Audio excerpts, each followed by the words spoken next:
সবাইকে নমস্কার। প্রথমেই বাংলা নববর্ষের শুভেচ্ছা সবাইকে।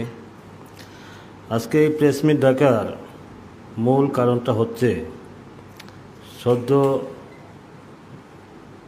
নির্বাচন হয়ে গেছে এডিসির নতুন নির্বাচিত সদস্যদের শপথ গ্রহণের তারিখ আগামীকাল 19 তারিখ।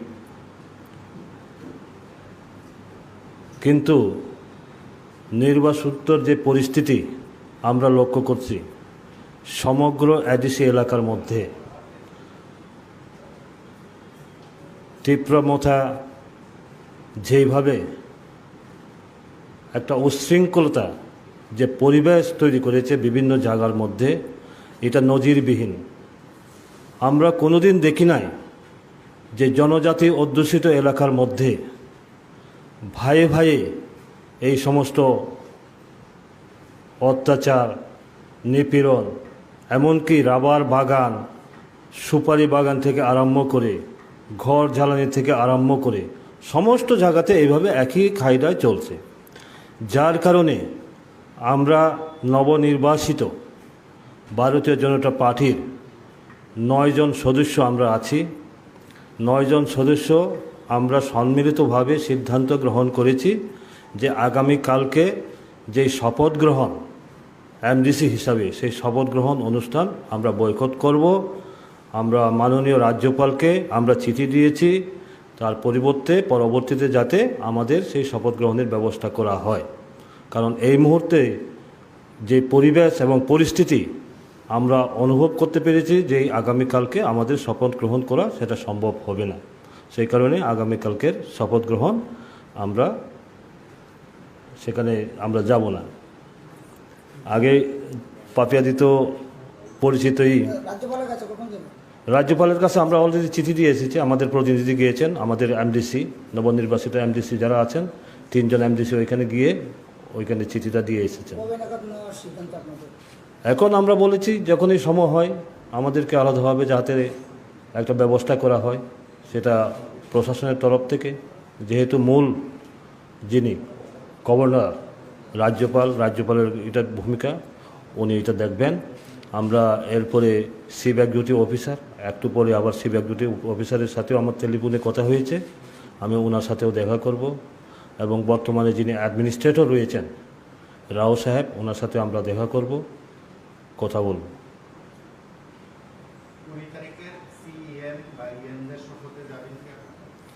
আমরা 19 তারিখে যখন আমরা যাব না, তো 20 তারিখে তো প্রশ্নই উঠে না, ঠিক না? এখন আমরা সদস্য হিসেবে, মেম্বার হিসেবে কবে যে করবেন উনি রাজ্যপাল উনি দেখবেন, আমরা চিফ এক্সিকিউটিভ অফিসার উনি দেখবেন, অ্যাডমিনিস্ট্রেশন যিনি আছেন ওনারা দেখবেন। পরবর্তী তারিখ ওনারা তৈরি করে হয়তো আমাদেরকে জানাবেন, ঠিক আছে?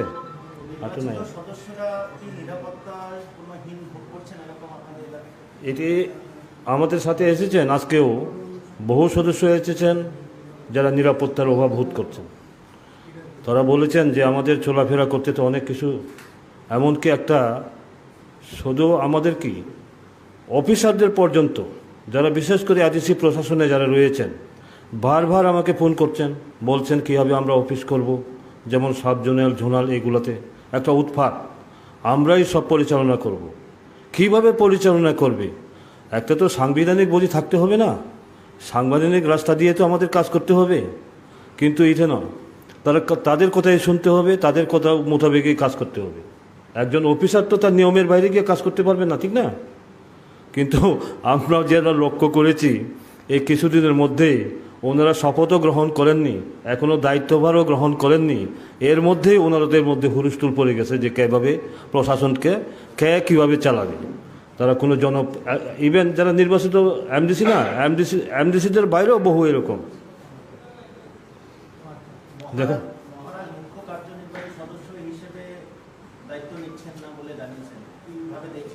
এটা ওনাদের ব্যাপার, ওনারা যেহেতু সংখ্যাগরিষ্ঠ পেয়েছেন, কাকে করবেন কাকে না করবেন ওনাদের ব্যাপার। এখন সেটা আমরা বলবো না, ভবিষ্যতে দেখা যাবে। আমরা দেখেছি তো 2000-ও দেখেছি, বিভিন্ন সময়ে দেখেছি, দেখা যাবে আগামী দিনে, আমরা এখন সেটা বলবো না। আপনারা যারা 9 জন সদস্য আছেন, পরিকর্তে আপনারা এডিসি বিরোধী শিবির কি ভূমিকা পালন করবেন? মানে এই মুহূর্তে প্রথমত প্রথম দিন শপথে যাচ্ছেন না, সেটা রাজনৈতিক সন্ত্রাসের অভিযোগ, বিভিন্ন জায়গায় আপনাদের তরফে অভিযোগ বা বিভিন্ন জায়গায় মামলা হয়েছে, এই বিষয়গুলোকে মোকাবিলা করা সার্বিকভাবে আপনাদের মুখে কি থাকে নির্বাচিত সদস্য হিসাবে পার্টির বাইরে?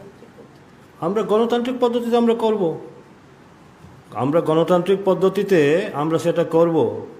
অ্যাজ এ এমডিসি হিসাবে বিজেপি দলের আমরা নবনির্বাচিত 9 জন সদস্য সাংবিধানিকভাবে এডিসির যে অধিকারগুলো, আমরা শুধু এখানে নয়, আপনারা জানেন দীর্ঘ বছর পর্যন্ত আমাদের সংগ্রাম সেই গণতান্ত্রিক পদ্ধতিতে সাংবিধানিক যে সমস্ত অধিকার রয়েছে সেই অধিকারগুলোকে এডিসির মাধ্যমে, আইনের মাধ্যমে প্রতিষ্ঠিত করতে, সেটা আমাদের লক্ষ্য, সেটা তো আছেই।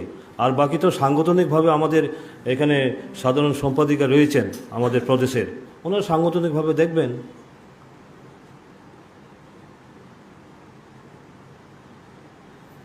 আর কিছু? ঠিক আছে।